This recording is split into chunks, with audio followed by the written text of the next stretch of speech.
All right, so we're good. Okay. Hello, bonjour. I'm Ian. I am a research assistant at Carleton University in Canada.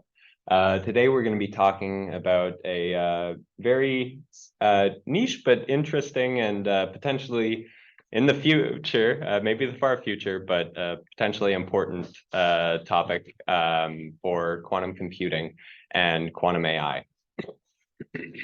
Okay, so yeah, quantum algorithm for Shapley value calculation.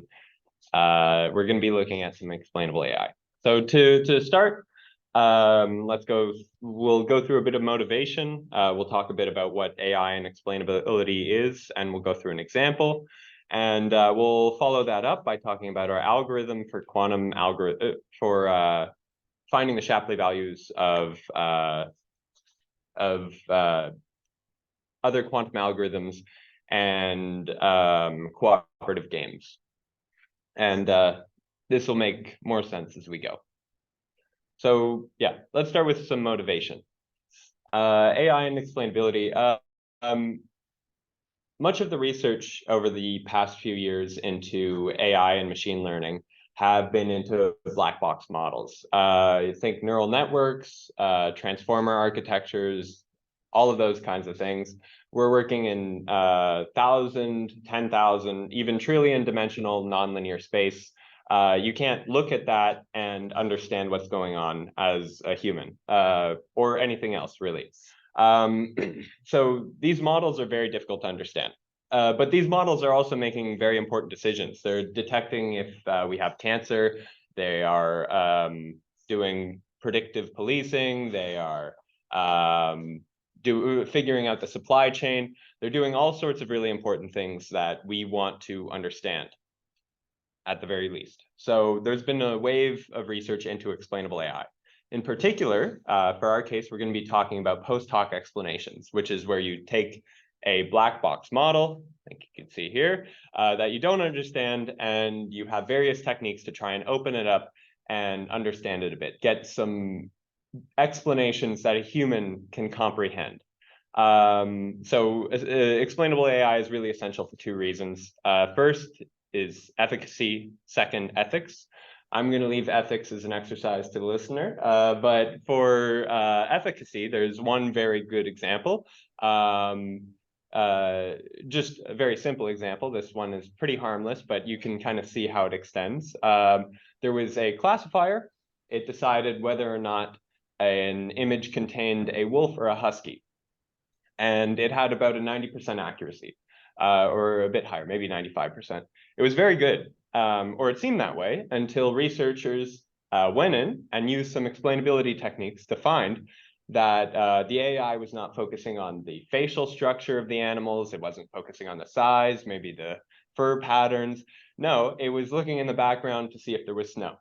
If there was snow, it was saying husky, or sorry, if there was snow, it was saying wolf, and if it was, a living room, it was saying a husky. A pretty reasonable approach, but definitely not what you expect. So how do you represent this in a way a human can understand? Well, you can say, hey, this is the original image. This is a husky that was classified as a wolf. And you can use some special magic, in this case, Lime, to figure out what portions of the screen were most important for the AI in making the decision. So you can get a heat map of what was being focused on the most.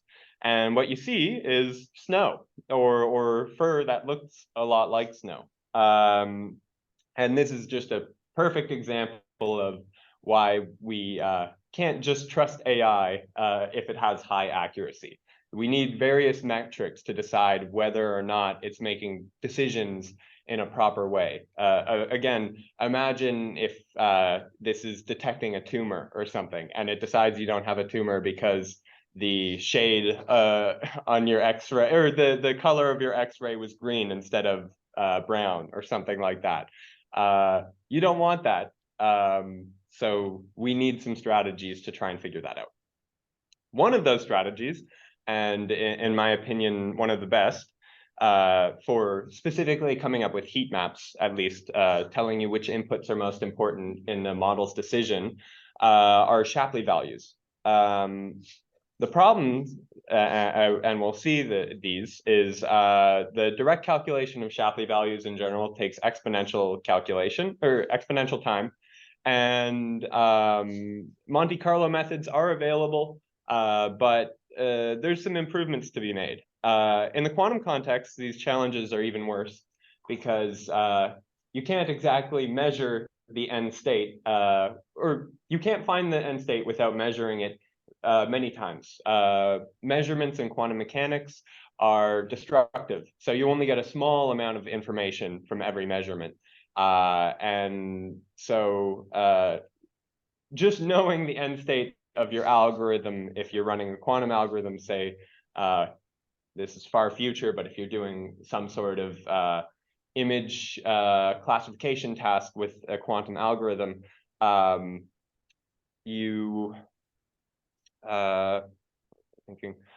you're doing an image classification task with a quantum algorithm, okay, I lost my train of thought there. So let's just get back on the rails. Oh yeah, the final state's not accessible. So yes, if you run an image classification task, you won't know what the classification is necessarily without measuring it many times and redoing over and over again. So it seems like quantum explainability is much harder than classical explainability.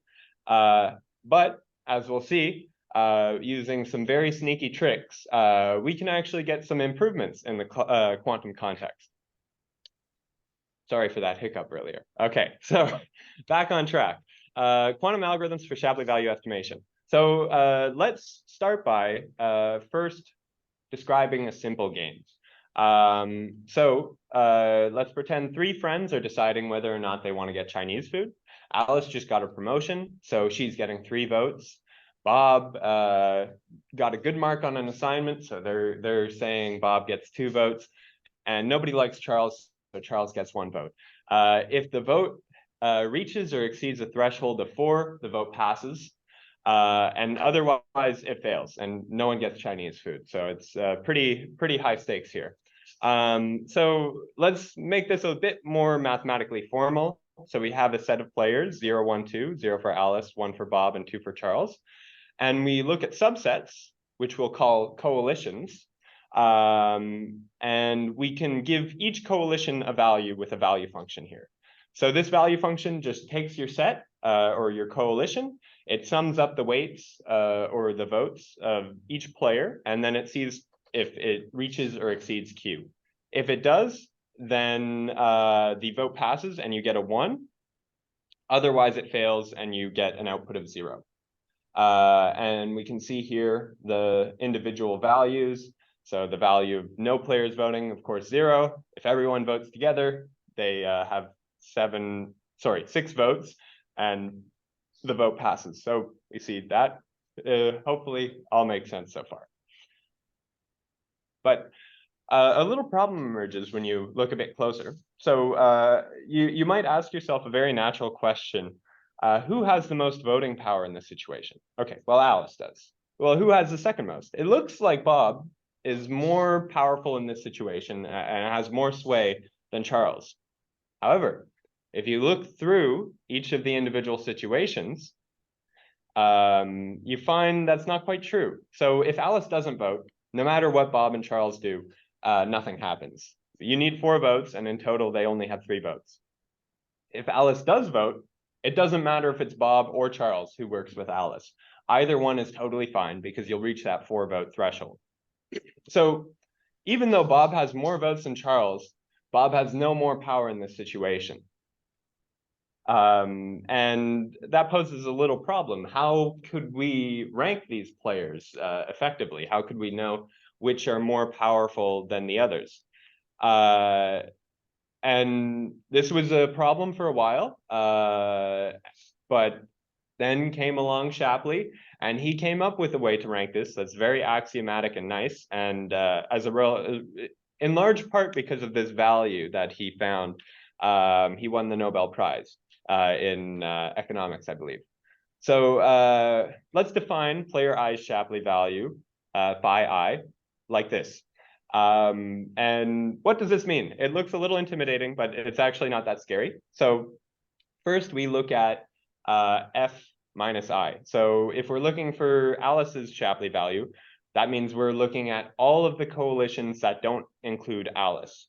So no one, Bob, Charles, and Bob and Charles. Those are all the possible subsets or coalitions that don't include Alice.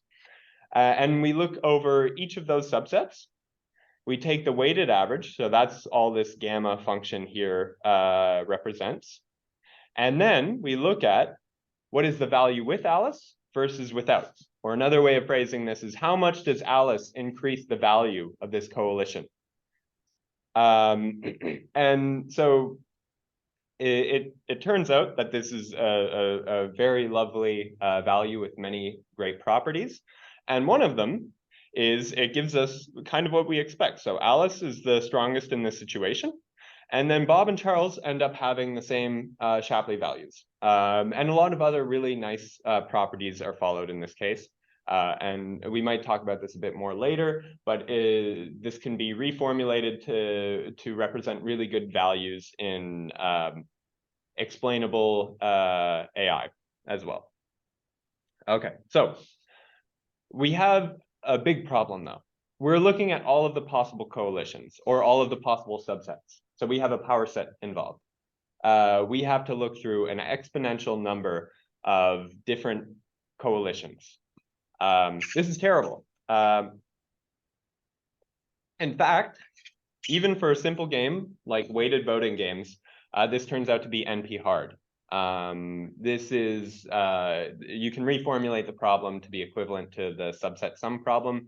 So you're in big trouble if you want to find an exact Shapley value. There are some solutions. So in some games, you can take advantage of symmetries and other restrictions to reduce the search space and make it and have an analytic approach that reduces the complexity. This is for specific games only, though. In general, this isn't an option. The agnostic option, where it doesn't matter what game you have, is Monte Carlo methods. And they're pretty good, but we can do a bit better, or a pretty good amount better. So let's see if we can construct a quantum algorithm to do this and see if we can take advantage of superposition and entanglement to get a speed up. So steps 1 and 2 are really an attempt to have an expected value that corresponds to the Shapley value. So what does that entail? So first, we construct a quantum superposition that encodes every player, excluding player I, the one we're interested in, and give them amplitudes corresponding to gamma, that gamma function we were talking about before. So what does this mean? This just means we make a quantum state that represents the first half of this equation. That's all it means. Next, in step 2, we run an oracle. So we just run a function that spits out a yes or a no, depending on the input. We run the oracle excluding and including the player I, the player we're interested in, and then we compare the two outputs. So what does this oracle look like? This is a function. So this takes in a quantum superposition, but let's go simple. What if we input Alice votes yes, Bob votes no, and Charles votes yes? Okay, so we get 1, 0, 1. So 1, we get a controlled addition operation on the vote register. So that's +3 in the vote register now. Bob is 0. So this turns out to be the identity transformation. Nothing happens. And finally, Charles is 1. So we get +1 because Charles has 1 vote. In total, that means the vote register is up to 4 votes. And then we simply run a check to see if we've exceeded or reached 4 votes. And we flip an output bit if we have. If you do this twice, excluding and including player I, the output bit, when you measure it, will have an expected value that corresponds pretty much exactly to this equation here, which is nice, okay? But there's a problem. When you measure a quantum bit, so if you measure this output bit, it's really a probabilistic process. So either you'll end up measuring a 0 or you'll measure a 1. The probability of that corresponds directly to, once again, this value here. But you still have to measure it many, many times. And the issue is it's not any better than Monte Carlo methods because you're still just randomly sampling. Instead, you're sampling from a binomial distribution, which does have its benefits, but we can do better. So what we'll do, and this is, yeah? I need to clarify something on the quantum circuits. So you have the oracles, but what do they do exactly? I do not understand the operation they do. The boxes which are plus WI. Oh, so those are an addition of the I player's weight. So yes, so they are perfectly defined. They are called oracle, but you know how to make them. Yeah. Oh, yeah. So there's an addition. Okay. Yeah, there's two methods to do that. So on a quantum computer, you can implement any classical function you want as long as you make it reversible. So that just means adding a few extra bits for reversibility. So it's fully Turing complete. Everything's doable. So that's the simple approach. And you can also take advantage of Fourier transforms, which are very efficiently implemented on a on a quantum computer to do addition more quickly with less operations. But that's more of a quantum way of doing it. Both are valid and both have their advantages and disadvantages. But you can do any classical function you want, and plus is a quite reasonable one to implement, especially when the number of bits is low. Still some question to understand these quantum circuits. So in terms of the number of players, so you have the number of qubits for the players, the number of players. Yeah. And then the number of votes will be higher if you have multiplicity of votes for Yeah.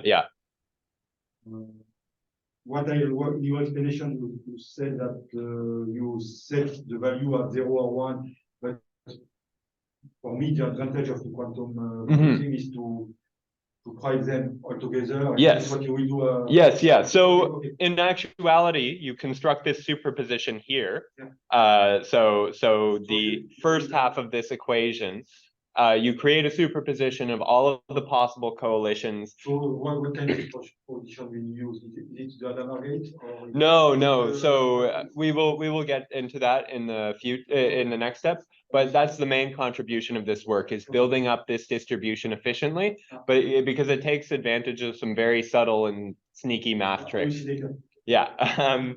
Yeah, exactly. So yes, we do put in a superposition, and that's where we're going to be taking. That's one of the important parts of this is we're really leveraging a lot of what quantum has to offer. For the votes, it is of course 0 everywhere for the votes. Yeah, it begins with 0 everywhere, and so so in actuality, what you would end up doing if you're running this algorithm is after you've checked and you've flipped the output bit, you would actually invert all of this and reset the vote register by subtracting the votes again, just to make sure that in the end all you get is this output bit flipped. Yeah, but it's only twice as expensive as this. So this gives you the main idea and gives you all the complexity stuff you need to know. Now we have constructed a state that corresponds directly to our Shapley value. It has an expected value that is pretty much exactly there.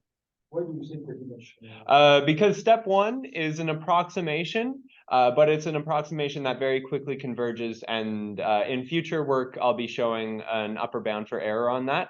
But it's very reasonable. It's like square root of n, where n's the number of players, and then a couple extra terms.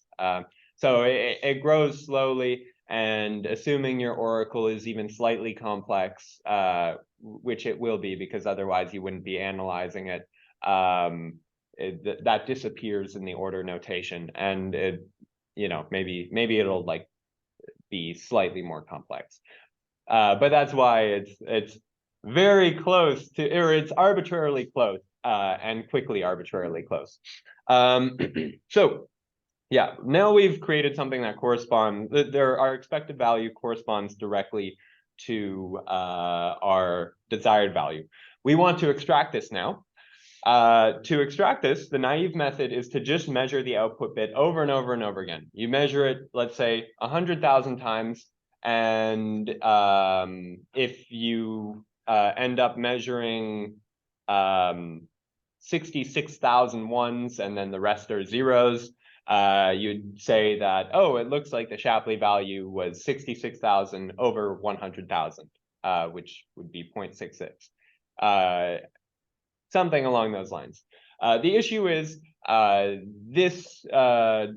the error on this is no better than Monte Carlo methods, because you're still sampling, except instead of sampling from this very complicated distribution, you're sampling from a binomial distribution. It's an improvement in principle, but not in order notation. So we throw that away.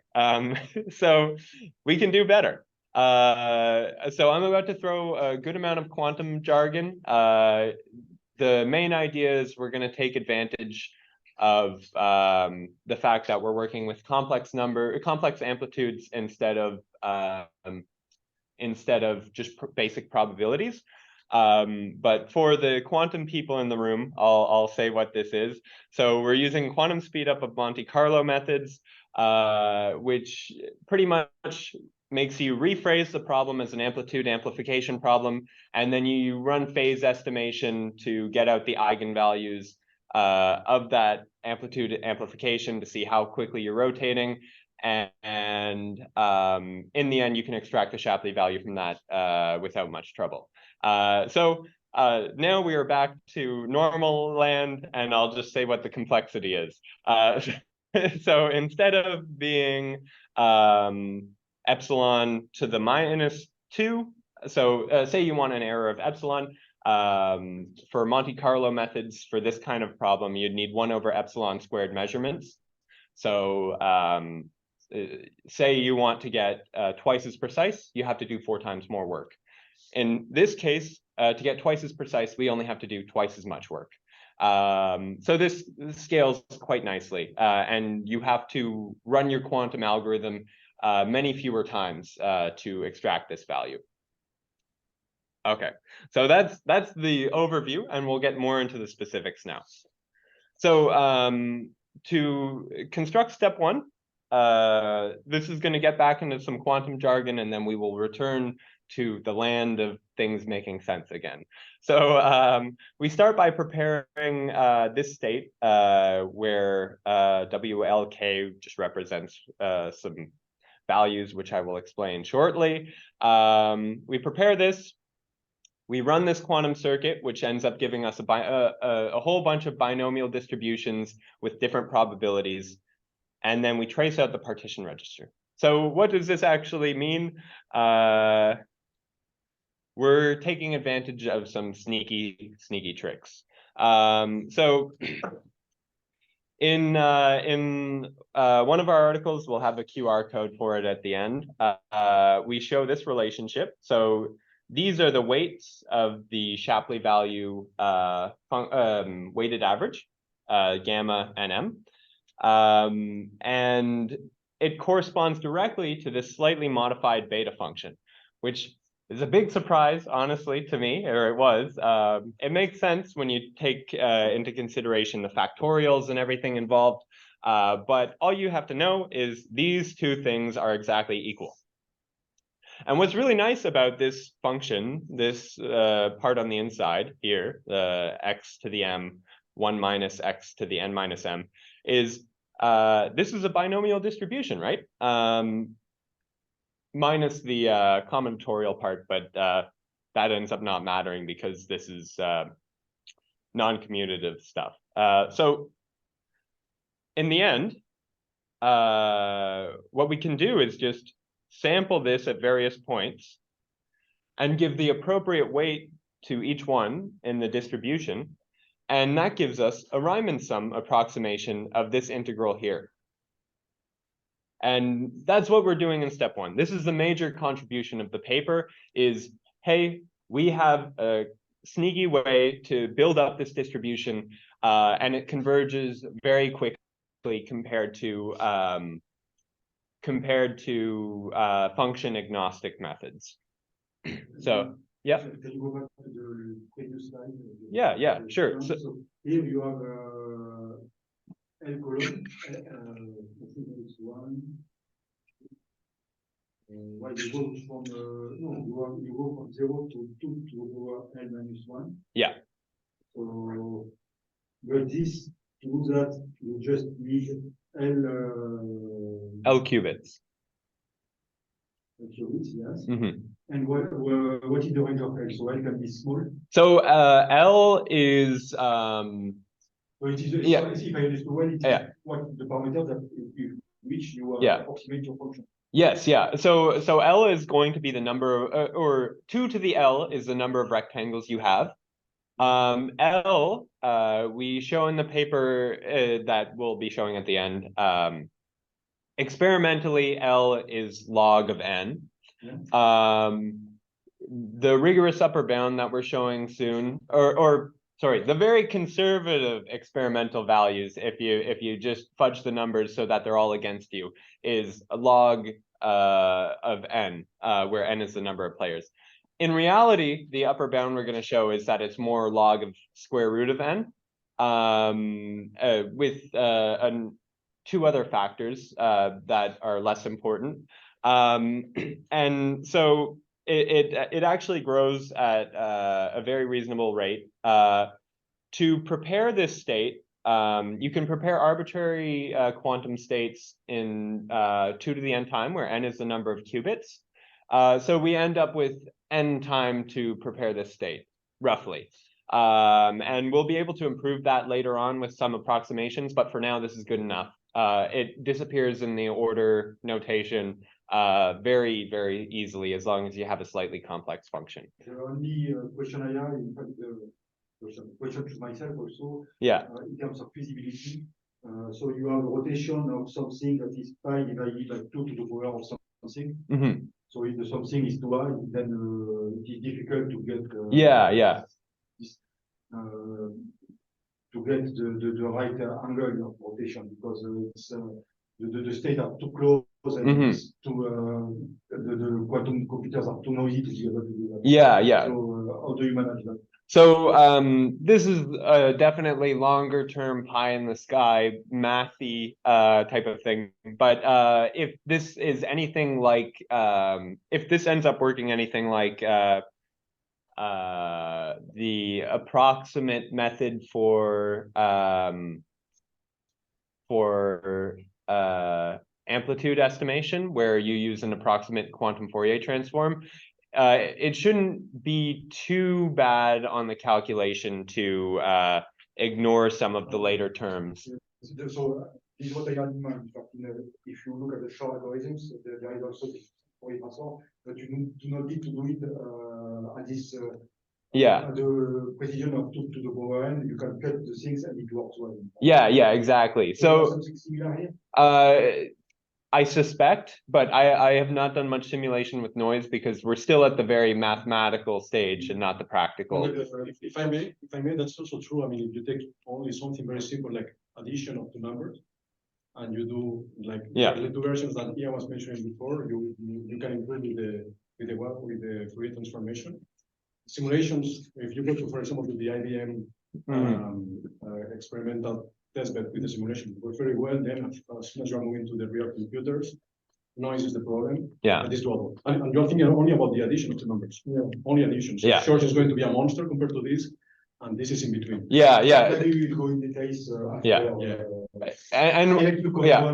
One more nice thing is, unlike Shor's algorithm, we're finding an expected value, right? So that means if some of the weights get shifted around a little bit, it doesn't totally destroy your process, where for Shor's algorithm, it would completely ruin everything, because that's working in algebra land, right?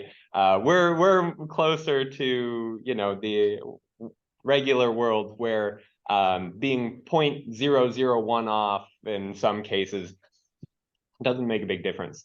But we have not tested very deeply because we're still at the more mathematical level, and also the error analysis kind of relies on this, just because it makes the analysis much more reasonable to not have to deal with these approximations and stuff. But I do suspect that taking away some of these would be reasonable. And additionally, since L is small, L is, log of n, we're going to be rotating by 1 over n at the smallest, right? So we're not getting exponentially smaller rotations, we're getting linearly smaller rotations. So yeah, all of that in mind is this is like, as far as quantum algorithms go, pretty reasonable, even if still far in the future before it's practical. So yeah, the main idea, these weights correspond to the widths in our Riemann sum. We apply this, and this gives us the values of our Riemann sum, and then we trace out the partition. So that just means we ignore some of the qubits where we are holding the superposition, and that just makes everything work and all nice and dandy. So that's the main concepts there. Yeah, okay, so I think that's enough on this one step, unless there's any more questions. But yeah, we're able to build up the distribution we need. The second step is not too bad. So let's try and look for Alice's Shapley value. So we've set up the distribution in our players, Bob and Charles, and Alice is off. Okay, so we run the oracle and we check the output. Has the vote passed without Alice? If it has, then 1. If it hasn't, then it's 0. Then we turn Alice on with this not operator, and we run the oracle again. And we check again to see, has Alice pushed the vote over the line, and has this resulted in a win? So there's 3 possible cases, since this is a super additive game. That means that a player cannot take away from a coalition by joining it. Although our algorithm works in general. So either the vote fails with and without Alice. That means Alice is 0. Alice hasn't done any good. The vote fails and then succeeds. That means Alice was the deciding vote, which means that should be a 1 in total. Or the vote succeeds without Alice, and then it succeeds with Alice. And that means this bit gets flipped twice, which means Alice was not a deciding vote. And this ends up giving us a 0 as well. So assuming B and C have been prepared properly in step 1, measuring the output register now has an expected value that corresponds to Alice's Shapley value. Okay, now finally, we have step 3. So this is the quantum. Oh, yes. To remember, the Shapley value is always between 0 and 1. In this game, because the values are between 0 and 1. Yeah. The one other nice property, which I haven't mentioned about the Shapley value, is that if you sum the Shapley values of all of the players in the game, that sum is going to be equal to the value of the grand coalition when all of the players work together. So this is actually a way to, or one of the practical applications is to decide how much reward each party in some deal should get. And you look at each possible set with and without that party, and this will tell you, okay, we'll have this much reward increase with this person. When you go through all of that, you end up getting a way to distribute the value of any rewards from a game fairly. So yeah, the main idea is it has this very nice property where the sum of all the Shapley values is equal to the value of the grand coalition. And actually, if we go back a little bit, we can see this. So the votes of the value of the grand coalition here is 1. And then the Shapley value is 2/3, 1 6 1 6, which sums up to 1. But so to my understanding, at the end, what you measure is the probability of the response to the Shapley. Exactly. Yeah, and that's one of that's the main challenge, right? And that's the point of step 3 here, because if you're just measuring like that, you're sampling from a binomial distribution, and when you sample from most distributions, you end up getting precisely this order. You get something like the Chebyshev inequality.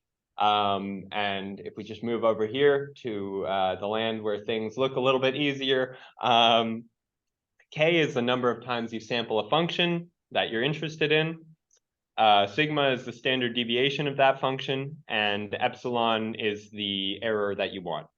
With 99% certainty, or whatever arbitrary certainty you want, you can figure out exactly what K you would need, and based on the standard deviation and the error that you desire. So again, to double your precision, so reduce epsilon, make epsilon half as large, you have to do 4 times more work, which is not ideal. It's not terrible, but it's not great. So this process can actually be improved quadratically if we end up using the quantum speedup for Monte Carlo methods. And this ends up being your end result here. So it turns out to be a nice result. And yeah, for a bit more context, in the world of quantum computing, generally, quadratic improvement is a bit of a death nail, because why would you use a quantum computer for a quadratic improvement? Just use a regular computer that's a little bit bigger. Maybe in the far future, we'll have quantum computers that are just as fast, but for now, the best we have is like, a kilobit of a kilohertz of operation. It's not great. And it's going to take a long time to get on par with classical computers, if ever. So usually people hope for exponential improvements, or at least above polynomial improvements. The nice thing about this here is we can rephrase this as a problem where we are trying to debug or understand or explain a quantum oracle. Maybe there's an image processing algorithm again. That's a very easy one to think about what a heat map would look like. It's easy to think of what a heat map would look like for an image. So we'll just say that. If there's a quantum example of that, to analyze that, you could ignore the fact that it's a quantum function and just sample it a whole bunch and get a good idea of its Shapley values. But you're already working with quantum algorithms, right, at that point. So you might as well take the polynomial improvement. So there's some practical use to this in analyzing quantum circuits and getting a good idea for how they work, why they work, and their efficacy and everything else that's nice. And you can do it faster than you'd be able to analyze a classical algorithm, at least according to the order notation. So some empirical. Just to comment. Oh, yes. This, if I remember well, the Hoover algorithm is also a quadratic improvement, so similar. Oh yes, yeah. Well, it's so the Monte Carlo. You always have something that is exponential. Oh, short algorithm. yeah. We don't know we don't know yet. Yeah. Classically, if there is an algorithm that is polynomial. Yeah. So maybe, but we don't know. Yeah. And but what we know is that for the algorithm that we know for factorizing integer number, we have something that is maybe sub-exponential, but it's more than polynomial, and we get something that is polynomial. So, but we cannot have this for all the cases. Yes, yeah, exactly. So, yeah, finding an exponential improvement, extremely difficult. And oftentimes most of the exponential improvements have big asterisks on them that say, oh, assuming we have QRAM, which is a way to load up data very efficiently. And a lot of people are very skeptical about whether we'll ever get there. Luckily, in my case, I don't have to worry about that. So, a lot of improvements are in a bit of a precarious spot. But in this context, and actually it's funny it's great you mentioned Grover's algorithm, because this is based off of just two extensions of Grover's algorithm: amplitude amplification and amplitude estimation. So that's where the quadratic speedup comes from in the first place. And oftentimes, if you see a quadratic speedup in quantum computing, it's relying on some sort of Grover type of trick, or you can at least make some mapping between the two. So yeah, the main idea is we get a quadratic speedup, and normally that would be just, okay, well, we have something interesting and we can move on now. But in this case, it might actually be usable in future, because we are working with a captive audience who wants to analyze quantum circuits anyway. So they might as well use this trick because it's faster. So yeah, let's get into just some brief empirical results to show you that I'm not lying. This is looking at step 1. Step 2 and 3 are pretty well established normal subroutines. And this is pretty much showing you, okay, we did 32 random voting games for every condition. We approximated every player's Shapley value with quantum algorithm. We took the absolute error for that, and then we just took 1 over the mean of all of that. And then you can see that as L increases, we get this exponential growth in inverse error. And it was not clear what was the reciprocal. Yeah. Because you call it the inverse of the. Yeah, inverse of the average error. The higher it is, the better. Pardon? The higher it is. Yeah, higher is better. Higher is better. Yeah. So this just kind of makes it clear. Oh, it's exponentially growing as L gets bigger. And so even if it takes exponential time to prepare L, you end up with something linear. And actually, it's better than this in the analysis level. But I'm being extra careful here and not overstating the results until they're published. So let's just say for now that empirically, the work you have to do to prepare the state is proportional to the number of players, even though it's a bit better than that, according to my analysis. Okay, so thank you and questions. Yeah.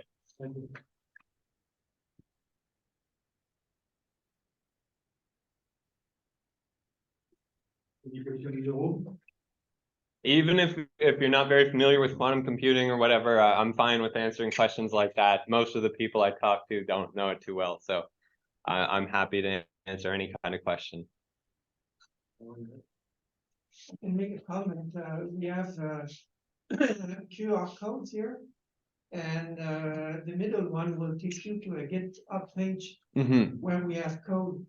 So if you have difficulties getting the math, look at the code, and we have, I think we could put 2 levels in the code. Like we have a simplified version of the algorithm in MATLAB that is very accessible, and a full version in Python. Yeah. With all the details. So the MATLAB is a naive way of representing it, and a method for just saying, hey, we can represent this huge calculation in this area. But extracting the value would be really hard if we use this method. And then we follow up with, okay, well, what improvements can we use to make that extraction reasonable? And so both versions are quite instructive.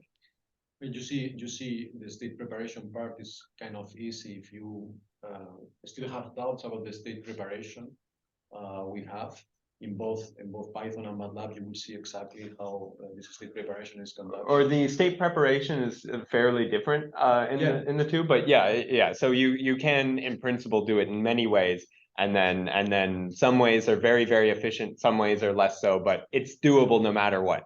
And so the full algorithm that we show uses some very sneaky tricks to make the distribution efficiently. and in a way that's analytically possible to work with as well. And you will see in the paper that we are talking in plural about several algorithms. So Yeah, that's why it will make sense when you see that there are several implementations. Yeah. So there's a first pass, like how would we represent this at all, and then a second, okay, what can we do from here? And yeah, so this paper is the QC 2023 paper, goes over all of the math in rigorous detail. It shows an asymptotic proof that this is correct eventually, and some experimental data. And in follow-up work, we're going to show rigorous upper bounds for the error. And yeah, GitHub has a direct implementation of the voting game and the quantum algorithm finding the Shapley values for the voting games. Are there some questions online? I have so on my side I have one question. So can you go back to the previous one of the previous slides, Mr. Q? Which slide? One of the previous. No, I think no, it was the last slide before your conclusion slide. So go the next one. Next one. Next. Oh, one of the last slides. One of the slides. Oh, one of the last slides. Oh, okay. So not this one? So yeah, okay. 32 random weighted voting games. So how did you, was it a simulation of this is not real hardware, this is simulated hardware. Yeah. What do you use for the simulation? Qiskit. Okay. And so when you say 32 random weighted voting games, so my question at the end, how many qubits do you need to be, what is the number of qubits that need to be simulated? Oh yeah, okay. So for this, we're only looking at step 1. So we don't have to look at the extra qubits for the phase estimation in the 3rd step. It's pretty minimal actually. So you have your 4 qubits for the players, however many qubits you need to represent the grand coalition's vote. In this context, you can actually get away without an output bit. So we don't do that. So that's for 4 players, 4 qubits, maybe we'll say 3 qubits for the voting register. And then you need log of the number of players ish in the for the state preparation. So maybe 2 qubits for that. So that's 2 plus 3, 5. So that's 9 qubits. Yeah. Yeah. For a simple game like this, it's actually like very reasonable, and you could go even simpler if you wanted to, since it's so small. Instead of doing the actual additions, you could just have a table that tells you whether or not they succeed. So you could easily simulate that with 4, 5, like 7 qubits, or if you wanted to do less players. So this is actually, as far as quantum algorithms go nowadays, a lot of them tend to be they'll have an improved order, but their constant factor is just insane. So you have to implement something like arctan on a quantum computer, which means so many AND gates or C naught gates, which you can kind of equivalent to AND if you do sneaky stuff. But so many gates and so much work. So you need like 10,000 gates or like maybe 100,000 gates to implement it, and you need to implement floating point arithmetic and everything. So a lot of them are much further future. This is actually pretty much all very simple implementations, very intentionally so. Like for example, we have this. So that's n log n gates in total, since we do it for every player. And that you can convert that to n layers of operation, where n is the number of players. So all things considered, very, very reasonable gates and pretty much everything's been implemented with fairly low level tricks. Yeah. I think we will discuss this before. Yeah. I think it take too much time. Any other questions? Last time to ask a question online. So yeah, thanks again. Thanks for having me. Thank